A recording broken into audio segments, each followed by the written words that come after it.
So close. Just had to finish wiring it all up, tighten it up. Got this connected right here. Basically completely closed now.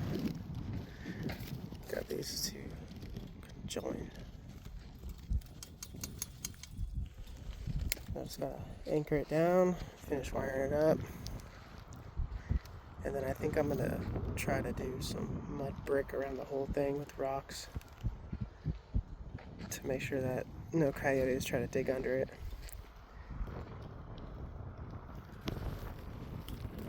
Yeah, chicken coop is almost done. But I still got like 6 weeks until they're ready for it.